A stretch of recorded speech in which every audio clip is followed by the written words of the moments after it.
Question के point में आते हैं। Earning grows 15% per annum from 2013 to 18।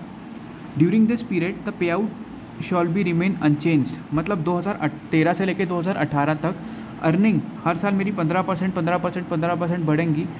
तो मैंने 2018 तक की अर्निंग तक पहुंच गया। और क्वेश्चन में आगे क्या बोला है कि payout ratio shall remain unchange.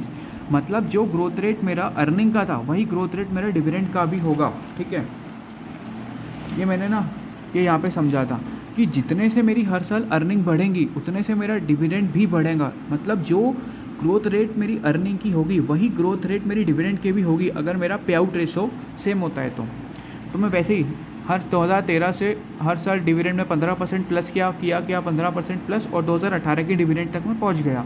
अब क्वेश्चन ने आगे बोला है कि 2018 के बाद जो मेरा 15% वाला ग्रोथ रेट था अर्निंग का वो 6% हो जाएगा और पे आउट रेशो मेरा इंक्रीज़ हो जाएगा टू 65%। तो मैंने 2018 की EPS लिखा और डिविडेंड लिखा। इसके पहले का पे आउट रेशो कितना था मेरा, तो ये डिवाइडेड बाय मैंने ये किया तो मेरा पता चलता है कि मैं जितना भी EPS कमाता था उसका 32.85% में एज ए डिविडेंड बांट देता था। अब 2018 के बाद ये EPS में मैंने 6% प्लस किया, फिर 2019 की जो EPS आया उसमें मैंने 6% ऐड किया और इसका 65% निकाल लिया। इसका 65% निकाल लिया तो मेरा यहाँ का डिविडेंड आ गया, यहाँ का डिविडेंड आ गया। अब देखना यहाँ का मेरा अर्निंग की ग्रोथ कितनी दी हुई है, 6%। वही ग्रोथ रेट डिविडेंड की भी होगी क्योंकि पे आउट रेशो मेरा इसके बाद से 65% है। ठीक है, अब इसमें एक और पॉइंट है। देखो 2018 में मेरा डिविडेंड कितना था 1.387, 2019 में कितना हो गया 2.909, फिर 2020 में इतना। दोनों के बीच का डिफरेंस कितना है 6% है। लेकिन ये जो ट्रांजिशन पीरियड है जहाँ पे एकदम से पे आउट रेशो मेरा चेंज हुआ है 32 से 65%, तो मेरा ग्रोथ रेट कितनी हो गई है 189% हो गई है और मेरे को P5 तक पहुँचना है। तो फॉर्मूला क्या होगा, ये D6 divided by KE minus G। अब ग्रोथ रेट 2 हो गए, ग्रोथ रेट डिविडेंड का लेते हैं हम, 189 हो गया और 6% हो गया। तो दोनों में से मैं कौन सा लूँ, तो इसके लिए क्या ऑप्शन है, मैं सबसे पहले तो P6 कैलकुलेट करूँ, ग्रोथ रेट 6 मान के सारी वैल्यू को खींच के लेके आऊँ यहाँ तक के, और फिर जो यहाँ पे वैल्यू आई है उसको खींच के लेके आऊँ यहाँ तक जहाँ पे ग्रोथ रेट लूँगा मैं 189% यहाँ तक पहुँचने के लिए। तो मेरा P5 आ जाएगा, आंसर आता है 46। दूसरा ऑप्शन क्या है, देखो मेरे को P5 निकालना है तो मैं D6 ले लूँ, ये 2.906 divide by KE already question में गिवन है, और ग्रोथ रेट में सीधा 6% ही लूँ, इसको भूल जाऊँ तो भी मेरा आंसर कितना आता है 46। P5 मेरा 46 ही आता है। ऐसा क्या हुआ, बिकॉज हमने जो D6 लिया था ना ये वाला, ये D6 2.909 जो लिया फॉर्मूले में हमने, उसमें 2018 से 2019 की डिविडेंड की ग्रोथ इनकॉर्पोरेटेड है।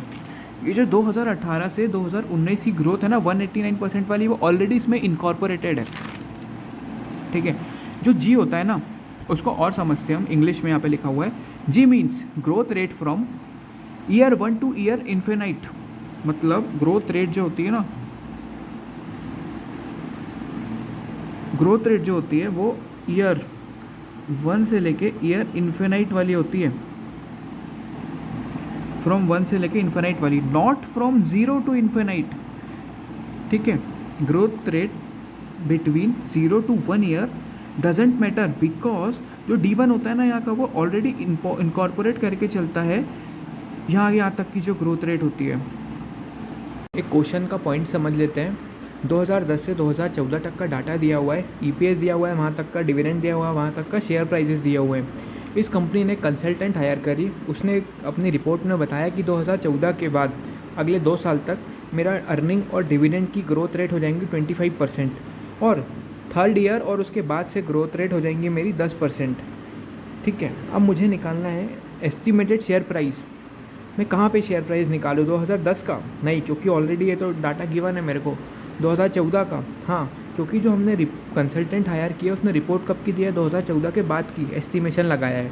तो आज हम कहाँ खड़े 2014 में, तो हमको ना 2014 में खड़े होके P0 निकालना है, इन सबको खींच के लेके आना है यहाँ तक। अब अगर क्वेश्चन ने बोला है कि PE रेशो निकालो, PE रेशो का फॉर्मूला क्या होता है, MPS डिवाइडेड बाई EPS। तो मैं MPS तो ये दिया हुआ है, डिवाइडेड बाई EPS कर दूँ? नहीं, ये जो हम मार्केट प्राइस लेंगे, अब जो हमने यहाँ से निकाले थे ना वो वाला मार्केट प्राइस लेंगे। अब अपन different between cost of equity and return on equity में मतलब समझते हैं। ये शेयर होल्डर ने पैसा दिया तो वो इक्विटी शेयर होल्डर फंड में हमने दिखा दिए। अब कंपनी ने इस फंड को कहाँ लगा दी? प्रोजेक्ट्स में और बिजनेस में लगा दी, और कंपनी ने इन प्रोजेक्ट और बिजनेस ने कुछ पैसा कमाई, जिसको अपन बोलते हैं return on equity. What's the company earn? अब इसी पैसे को जो कंपनी ने कमाई है रिजर्व एंड सरप्लस में डाली और कुछ पैसा शेयर होल्डर्स को दे दी, जिसको अपन बोलते हैं cost of equity. What's the company page? तो रिटर्न ऑन इक्विटी क्या होता है? व्हाट कंपनी अर्न्स, और कॉस्ट ऑफ इक्विटी क्या होता है? What's company page. अब एक एग्जांपल समझते हैं। यहाँ पे फोरकास्टेड डिविडेंड दिया हुआ है ₹5। फोरकास्टेड है मतलब अगले साल का है, तो ये D1 हो गया। ग्रोथ रेट गिवन है, P0 गिवन है, ROE गिवन है, हमको कैलकुलेट करना है KE। तो मैंने फॉर्मूला लगा दिया वही, P0 = D1 divided by KE - G। D1 given है, KE निकालना है, ग्रोथ रेट 6% की गिवन है, P0 गिवन है। अब याद रखना, ये जो ग्रोथ रेट है ना डायरेक्टली 6% मत लिख देना, 6 और %। इसको पहले क्या करना, आप नॉर्मल वाले नंबर वाले टर्म्स में कन्वर्ट करना, जो कि आता है 0.06। फिर क्वेश्चन सॉल्व करना। अगर डायरेक्टली 6% ऐड कर देगा तो पूरा आंसर ही ख़राब हो जाएगा, तेरा गलत हो जाएगा। अब नेक्स्ट केस में आते हैं। सपोज़ करो इसमें जो हमारा डिविडेंड पे आउट रेशो था वो अब चेंज हो चुका है, कंपनी ने कर दिया उसको 50% DPR। देखो जो EPS होता है ना, उसी से कंपनी क्या बांटती है? डिविडेंड बांटती है, और उसी में से कुछ रिटेन करके रखती है। अगर कंपनी ने अपना DPR चेंज कर दी, dividend pay out ratio change कर दी, तो मेरा रिटेंशन रेशो भी चेंज होगा, और रिटेंशन रेशो चेंज हो गया तो मेरा ग्रोथ रेट भी चेंज होगा, क्योंकि ग्रोथ रेट का फॉर्मूला क्या होता है? RR, retention ratio into ROE। तो अब मुझे क्या करना है? DPR चेंज हुआ तो मेरा रिटेंशन रेशो चेंज हुआ, कितना हो जाएगा? 50%, ये लिख दिया। ROE कितनी गिवन है? 15%। तो मैंने नया ग्रोथ रेट निकाल लिया। अब मेरे को KE निकालना है, तो मैंने वापस से ये वाला फॉर्मूला उठा के यहाँ पे रखा। D1 ये गिवन है, ये लिख दूँ क्या यहाँ पे? नहीं, क्योंकि ये D1 जो है ना वो 6% की ग्रोथ रेट के हिसाब से दिया हुआ है। मेरे को वापस से इसको D0 बनाना होगा, और फिर उसमें मैं अब 6% नहीं 7.5% की ग्रोथ रेट ऐड करूँगा और नया D1 लेके आऊँगा। तो नया D1 आया, PO वही जो क्वेश्चन में गिवन था, ग्रोथ रेट नई वाली लूँगा और KE निकाल लूँगा। देखो अब क्वेश्चन में अगर गिवन है मुझे rate of return an investor expect to earn, कि रेट ऑफ रिटर्न जो इन्वेस्टर कमाना चाह रहा है तो वो क्या होता है? KE। ये जो हम कंपनी को देते हैं, ये शेयर होल्डर्स को देते हैं, वो KE है। अब company earn about 10% on book value या इक्विटी, कंपनी कमा रही है, तो ये क्या है? ROE है, रिटर्न ऑन इक्विटी है। क्वेश्चन का पॉइंट समझते हैं हम। पहले ऊपर से पढ़ते हैं उसको, फिर उसके बाद प्रॉपरली हम डायग्राम से समझेंगे। बोलता है कंपनी तत्काल में कोई डिविडेंड नहीं दे रही है और अगले 5 सालों तक भी कोई डिविडेंड नहीं देंगी।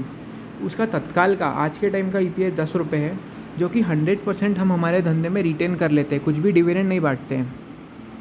एक्सपेक्टेड रिटर्न ऑन इक्विटी है अगले 5 सालों के लिए 20% और 100% रिटेंशन रेशो है। और 6वें ईयर से हमारा रिटर्न ऑन इक्विटी जो है वो गिर के हो जाएगा 15%, और पे आउट रेशो हो जाएगा 40%। कैपिटलाइजेशन रेट दिया हुआ है 15% पर ईयर। तो कैपिटलाइजेशन रेट क्या है? ये हमारा जो है कॉस्ट ऑफ इक्विटी यानी कि KE ही है। आप प्रॉपर्ली डायग्राम से समझते हैं। 0 ईयर से 5 ईयर तक का टाइम पीरियड है, उसके बाद आगे का है। 0 ईयर से 5 साल तक का हमारा रिटर्न ऑन इक्विटी है 20%, इसके बाद है रिटर्न ऑन इक्विटी 15%। 0 से 5 साल तक हम कोई डिविडेंड देते ही नहीं थे, तो हमारा जितना भी EPS होता था सारा का सारा हम रिटेन कर लेते थे। तो हमारा रिटेंशन रेशो कितना हुआ? 100%, 100%, 100%, 100, 100, 100, 100। रिटर्न ऑन इक्विटी दिया हुआ है 20% यहाँ से यहाँ तक का। उसके बाद देखो 6वें साल से हम डिविडेंड देने लगे, तो पे आउट रेशो कितना है हमारा? 40%। तो रिटेंशन रेशो कितना हुआ? 60%। यह हमारा रिटेंशन रेशो हो गया 6th ईयर के लिए और 7th ईयर के लिए, और इसके बाद के लिए 60%, 60%। रिटर्न ऑन इक्विटी हो गई 15%, 15%। अब अगर मुझे ग्रोथ रेट निकालना है तो ग्रोथ रेट का फॉर्मूला क्या होता है? RR into ROE। 100 इंटू 20 कर दूँ। वैसे ही अगर मुझे 6th ईयर का निकालना है तो 60 इंटू 15 कर दूँ, वहाँ 60 इंटू 15 कर दूँ। ऐसा होगा क्या? ऐसा नहीं होगा, क्योंकि हमने यहाँ पे पढ़े थे ग्रोथ रेट का जो भी रिटेंशन रेशो होता है ना वो प्रीवियस ईयर का लेते हैं, क्योंकि हमने जो पिछले सालों में अर्निंग कमाए हैं जो फर्स्ट ईयर के एंड में हमारे पास बचा हुआ पैसा पड़ा हुआ है वही तो हम नेक्स्ट ईयर लगाएंगे और उसमें हम एक्स्ट्रा पैसे कमाएंगे, तो उससे ही ग्रोथ होगी हमारी। तो जो भी हम रिटेंशन रेशो लेते हैं ना पिछले साल का लेते हैं और return on equity current year का लेते हैं। तो अगर मुझे ना सिक्स्थ ईयर का ग्रोथ रेट निकालना है तो मैं क्या 16/15 कर दूँ? नहीं, मैं रिटेंशन लूँगा पिछले साल का और रिटर्न ऑन इक्विटी इस साल का, तो 100/15% जो कि आएगा 15, ना कि 16/15 9%।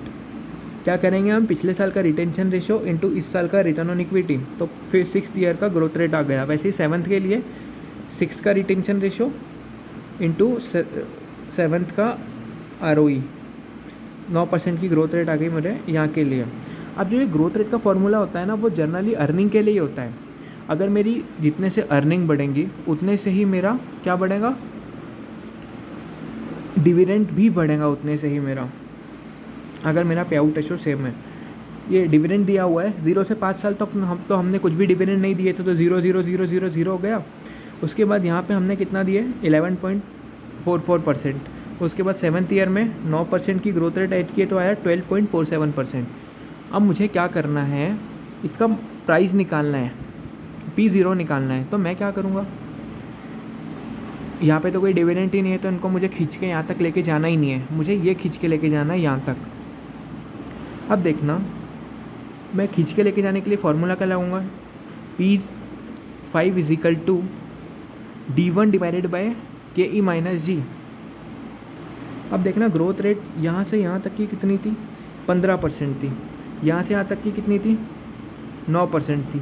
तो मैं जो इसके बाद का अमाउंट है उसको खींच के लेके आ जाऊँ पहले कहाँ तक? P5 तक, और फिर जो यहाँ का डिविडेंड होगा उसको खींच के लेके आ जाऊँ यहाँ तक, और फिर दोनों को खींच के लेके आ जाऊँ यहाँ तक। एक ऑप्शन ये है। दूसरा ऑप्शन क्या है? डायरेक्टली मैं ये फॉर्मूला लगा दूँ P5 का D6 ये वाला डिवाइडेड बाय KE - G। अब देखना, मेरे को 2 बार पहले मैं इसको खींच के लेके आऊँ यहाँ तक, फिर ये वाले अमाउंट को यहाँ तक खींच के लेके आऊँ, फिर ये खींच के लेके आऊँ। इतना लंबा प्रोसीजर ही नहीं करना है मेरे को। क्या करना है? ग्रोथ रेट ना ये 15% वाला ये जो ट्रांजिशन पीरियड है, केवल ये एक गोले का, ये जो एक गोला आया था, ये 15% की ग्रोथ रेट वाला एक गोला आया था ना, ये ट्रांजिशन पीरियड, ठीक है, उसको मैं खा सकता हूँ। कैसे खा सकता हूँ? मैं सीधे ग्रोथ रेट 9% लिखूँगा, क्योंकि हमने यहाँ पे पहले पढ़ चुके हैं जो मेरा ग्रोथ रेट होता है ना वो 0 ईयर से लेके इन्फिनिटी तक का नहीं होता है, वो 1 ईयर से लेके इन्फिनिटी तक का होता है। जो ये इस गोले का एक आधे अंडे का जो ग्रोथ रेट होता है ना वो ऑलरेडी इनकॉर्पोरेटेड होता है D1 के अंदर। तो मैं सीधे क्या करूँगा? मैंने D6 लिखा, KE लिखा, और ग्रोथ रेट में 15% ना लिखते हुए इस अंडे का ग्रोथ रेट, क्योंकि ऑलरेडी इसमें इनकॉर्पोरेटेड है D6 में, डायरेक्टली 9% लिखा तो सीधा P5 निकल जाएगा मेरा, ठीक है। और P5 को मैं फिर यहाँ तक लेके आ जाऊँगा। सिंपल है। अब अपन आते हैं अगले क्वेश्चन के पॉइंट में। यहाँ पे दिया है book value, ROE, retention ratio, DPR, cost of equity. मुझे प्राइस ऑफ द शेयर निकालना है आज के दिन using the dividend growth model. Dividend growth model का फॉर्मूला क्या होता है? P0 = D1 divided by KE - G। मुझे क्या निकालना है? प्राइस P0 निकालना है। देखो KE क्वेश्चन में गिवन है, ग्रोथ रेट कैसे निकाल सकता हूँ मैं? RR × ROE करके। D1 क्वेश्चन में गिवन नहीं है, पर मुझे DPR गिवन है। मैं EPS में 40% लगा के मेरा डिविडेंड का अमाउंट निकाल सकता हूँ, और मुझे रिटर्न ऑन इक्विटी दिया है 15%, और बुक वैल्यू भी गिवन है। तो कुछ फार्मूला याद आ रहा है धुंधला धुंधला। इसका फार्मूला क्या होता है? EAE divided by equity share holder fund, कि इक्विटी शेयर होल्डर के लिए कितना फंड अवेलेबल है डिवाइडेड बाय उन्हें कितना फंड लगाएं। इसको अगर मैं डिवाइड कर दूँ नंबर ऑफ़ शेयर से, इसको भी कर दूँ नंबर ऑफ़ शेयर है, तो ये आ जाता है EPS, ये आ जाता है BPS, बुक वैल्यू पर शेयर। ये बुक वैल्यू पर शेयर किताबों में 0th ईयर की है, आज की है, मतलब 0 टाइम की है। तो मैंने ऐसा बैलेंसिंग फिगर ये ROE EPS divided by BPS, balancing figure EPS निकाल लिया, इसमें 40% DPR लगा के ये निकाल लिया। अब ये क्या है? D0 है या D1 है? देखो BPS बुक वैल्यू पर शेयर आज का है 0th ईयर का। अब 0th ईयर पे पूरा 1 साल मेरा पैसा इन्वेस्टेड रहा होगा, तो 0th ईयर जैसे ही ख़त्म हुआ होगा तो उस टाइम पे मुझे कुछ रिटर्न मिला होगा जो मैंने पैसा लगाया उस पर। तो जो ये आया है ना वो D1 है, ठीक है, ये D1 ही है ऑलरेडी। और ये EPS निकला है ना, वो भी 0 ईयर पूरा ख़त्म हुआ होगा, फर्स्ट ईयर एंड आया होगा, तो कितना एक शेयर के लिए अर्निंग बनती है वो आई है। ठीक है, अगर मैं BPS पे आज मैंने BPS का पैसा, बुक वैल्यू पर शेयर का पैसा दिया, उस पर रिटर्न ऑन इक्विटी लगा दिया, तो जो रिटर्न कमाया हूँ ना 15%, वो तो ईयर एंड पे कमाऊँगा ना। तुरंत मैंने हाथों हाथ बुक वैल्यू पर शेयर का पैसा जाके कंपनी में रख दिया और तुरंत थोड़ी ना मुझे रिटर्न दे देंगे कि ये लो 15%। वो पैसा कुछ टाइम तक इन्वेस्ट रहेगा ना। तो वैसे ही बुक वैल्यू पर शेयर तो 0 टाइम की है और पूरा 1 साल पैसा इन्वेस्ट रहा होगा। जैसे ही मेरा ख़त्म हुआ होगा तो वहाँ पे मेरा EPS आ गया होगा इस ईयर का, 0th ईयर एंड होने का, और उसी पे मैंने DPR का परसेंटेज लगा के D1 तक पहुँच गया। क्वेश्चन में आते हैं हम। 0 से 5 ईयर तक का टाइम फ्रेम है और 5 ईयर से इन्फिनिटी तक का है। 0 ईयर का D1 गिवन है और जो D1 है ना वो हर साल 20% से ग्रो होगा, हर साल अप टू 5 ईयर तक। 5वें साल के बाद D1 जो है वो 10% से ग्रो होगा, 10% से ग्रो होगा। 0th ईयर पे मेरे को मार्केट प्राइस गिवन है कितना, 20 रुपये। क्वेश्चन में हमको KE निकालने के लिए बोला है। मतलब अगर मैं इन सारे इनफ्लोज को डिस्काउंट करूं तो वो इसके बराबर होना चाहिए। तो मैं किस रेट पे इसको, यानी कि किस KE पे डिस्काउंट करूं, मेरे को वो रेट निकालना है। The rate at which the present value of all the inflows वो बराबर हो जाए प्रेजेंट वैल्यू ऑफ आउटफ्लो के। ठीक है, ये मैं किससे निकाल सकता हूँ, IRR मेथड से निकाल सकता हूँ। IRR मेथड में क्या होता है, सबसे पहले आपको एक मंथ से KE एज्यूम करना होता है। लेट से मैंने एज्यूम किया 10%, उसके बाद 11 कर सकता हूँ, 12 कर सकता हूँ। देखो मैंने अगर मेरा KE एज्यूम किया 10%, तो मैं 10% का PV फैक्टर निकाल लूँगा यहाँ तक के लिए। और जो भी ये फ्यूचर इनफ्लोज है ना, ये इनको इंटू करूँगा उससे। अब ये जो ग्रोथ रेट चेंज हुआ है उसके लिए क्या करूँगा, ये तो भाई लिमिटेड टाइम तक था, तो मैंने इसको खींच के लेके आ गया यहाँ तक, इसको यहाँ तक, इसको यहाँ तक, इसको यहाँ तक, इसको यहाँ तक। अब ये तो इन्फिनिटी तक है, तो मैं क्या फॉर्मूला लगा दूंगा इसमें, P5 = D6 divided by KE minus G। ठीक है, अब यहाँ पे KE क्या लूँ, KE जो मैं अभी एज्यूम किया था ना वो KE लूँगा और वो KE यहाँ पे रखूँगा। ये फॉर्मूला खींच के ला देगा P5 तक। उसके बाद जो KE मैंने एज्यूम किया था उसका PV फैक्टर निकाल लूँगा 5th ईयर तक का, और फिर उसको इससे इंटू करूँगा तो ये वैल्यू खींच के आ जाएंगी मेरी यहाँ तक।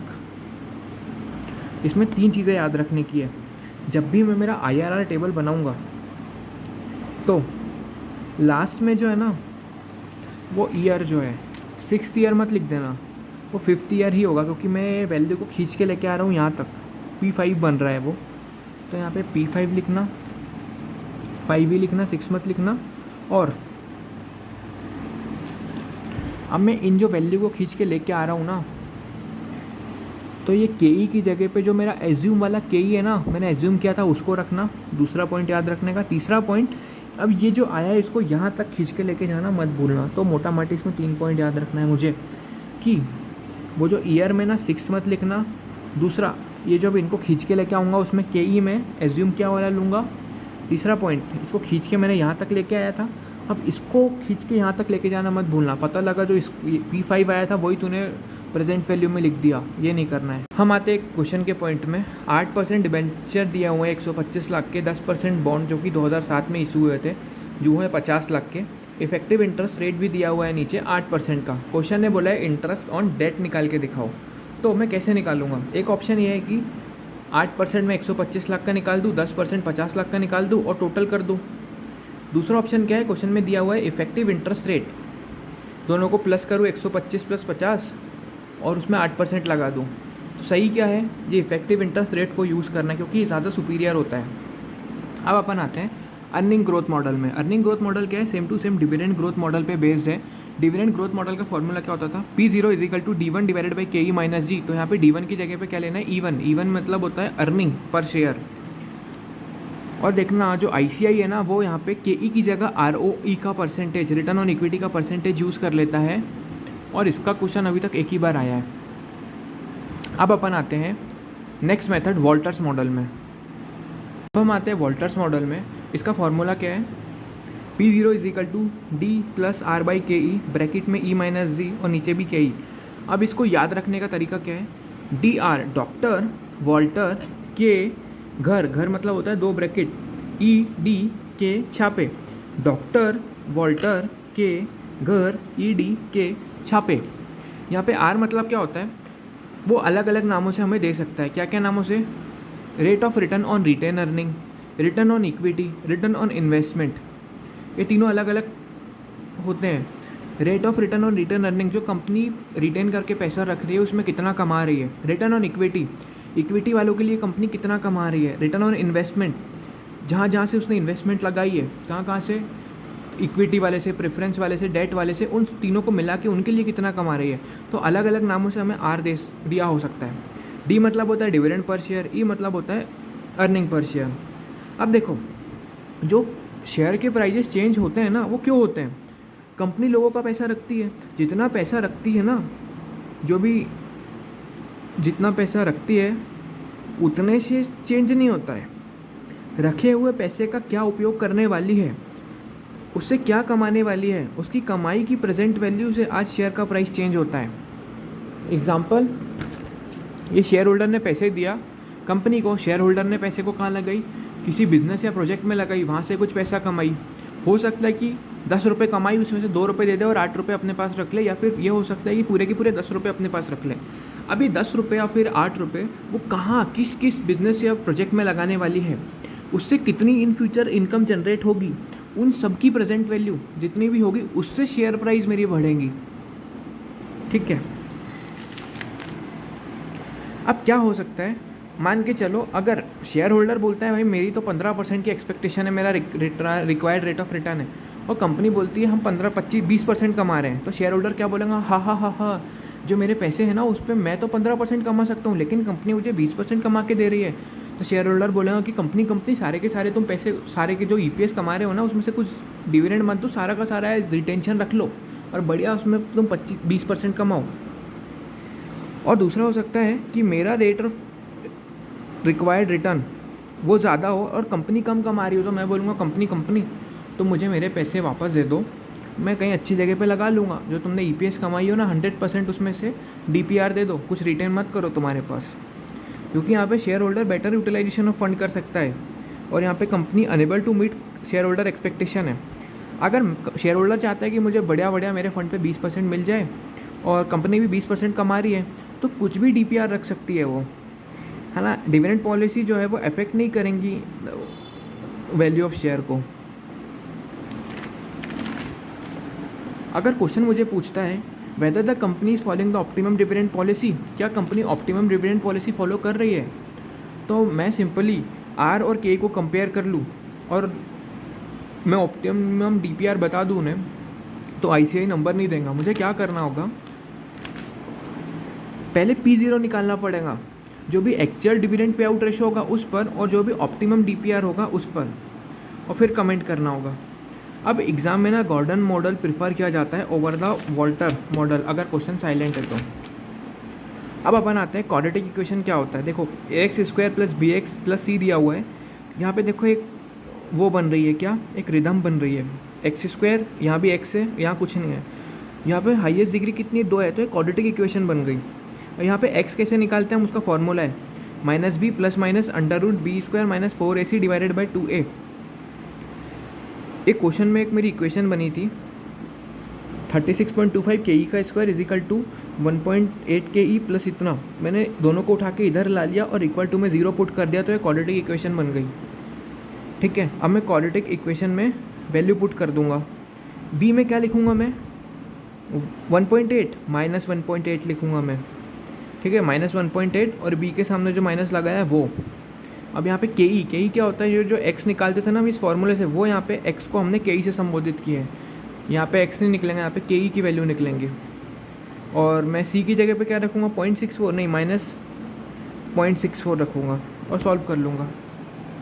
अब आता हूँ एक और क्वेश्चन के पॉइंट में। यहाँ पे मुझे IRR दिया हुआ है 20%, पे आउट रेशो दिया हुआ है 36%, और रिटेंशन रेशो दिया हुआ है 64%, डिविडेंड दिया हुआ है 1.8, PE रेशो दिया हुआ है, EPS दिया हुआ है। मुझे क्या निकालना है, KE according to Walter's model. देखो यहाँ पे PE रेशो गिवन है। ठीक है, अब देखो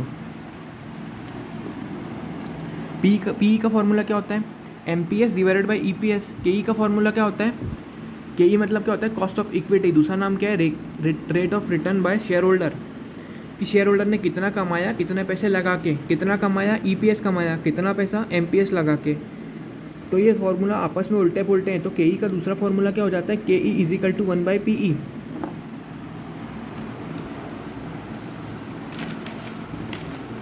तो मैंने क्या किया, के E is equal to 1/PE निकाल लगा के के ई निकाल लिया। तो ये क्या है, सही है? ये गलत है, क्योंकि क्वेश्चन ने बोला है वॉल्टर मॉडल, ये तो नॉर्मल तरीके से निकल गया। तो मुझे वॉल्टर का फॉर्मूला लगा के के ई एज अ बैलेंसिंग फिगर निकालना पड़ेगा। अब जो ये IRR दिया हुआ है ना, वो क्या है, वो आर ही है। ये जो हमने यहाँ पे आर पढ़े थे ना, वो आर ही दिया हुआ है, IRR। अब नेक्स्ट पॉइंट में क्वेश्चन ने बोला है डिटरमाइन करो the limiting value of its share in case the payout ratio is varied as per the said model. क्या बोला, डिटरमाइन करो लिमिटिंग वैल्यू, यानी कि कोई लिमिटिंग वैल्यू, एक अपर लिमिट और एक लोअर लिमिट निकालो।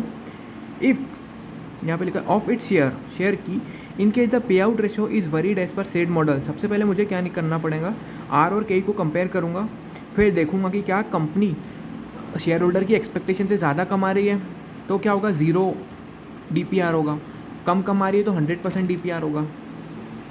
तो मैं ये कंपेयर करूँगा।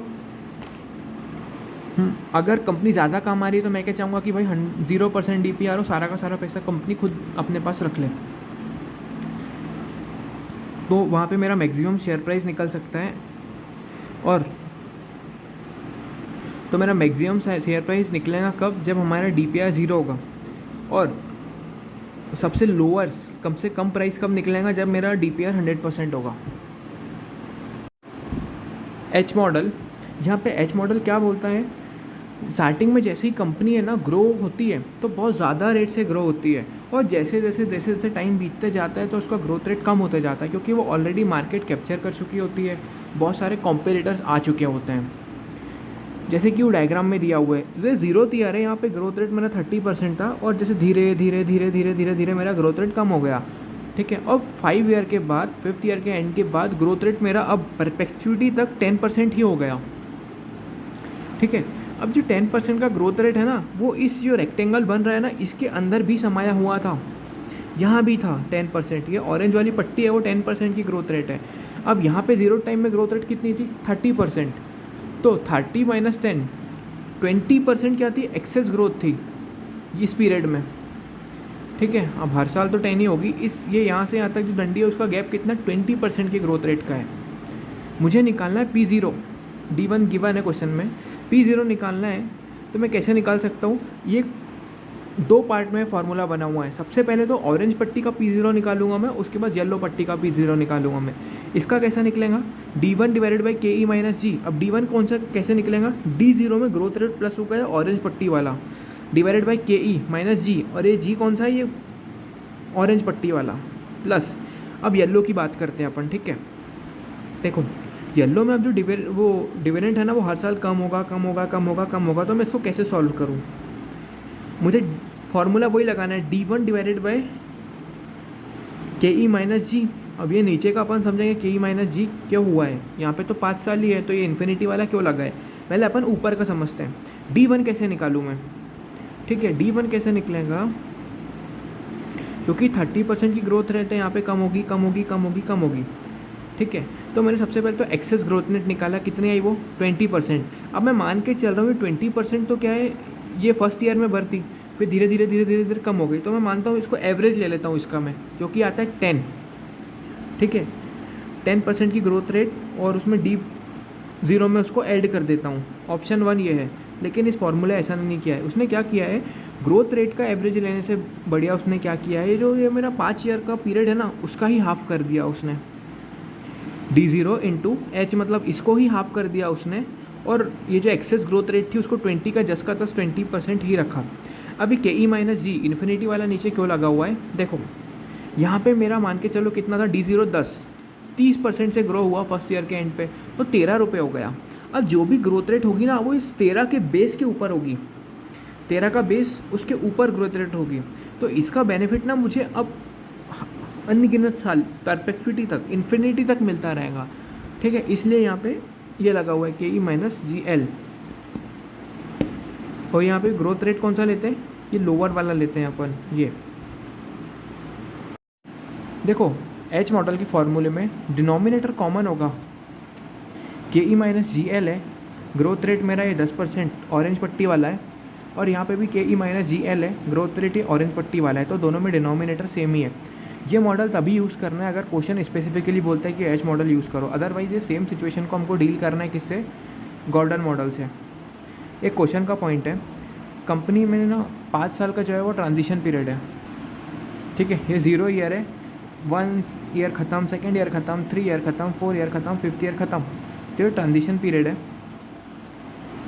Where it's currently 15% growth rate है, 0th ईयर पे इसकी 15% ग्रोथ रेट है, विल डिक्लाइन लीनियरली, वो धीरे धीरे होती जाएंगी और एक स्टेबल परपेचुअल रेट पे आ जाएंगी धीरे से।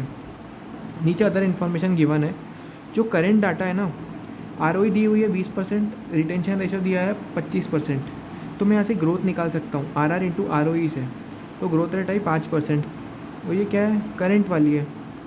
अब देखो यहाँ भी करंट दिया हुआ है, यहाँ भी करंट दिया हुआ है, तो ये तो मेरा फार्मूला लगाने के बाद आई है ना, तो मैं याली कंसीडर करके चलूँगा। और क्वेश्चन ने बोला है कि जो 6वें साल के जैसे ही 5 साल ख़त्म हुआ तो 6वें साल से मेरी ग्रोथ रेट कितनी है, परपेचुइटी तक 6% है। तो देखो ये ऑलरेडी कंसीडर भी नहीं किया जा सकती है। अगर मैं यहाँ पे करेंटली 5 रखता हूँ तो क्या भाई बढ़ेंगी थोड़ी ना, अगर बढ़ेंगी तो ये फार्मूला ही झंड हो जाएगा, यहाँ पे काम का ही नहीं रहेगा। तो यहाँ पे 15%, परपेचुइटी तक 6% और ये 5% जो हमने फार्मूले से निकाले वो कोई काम की नहीं है।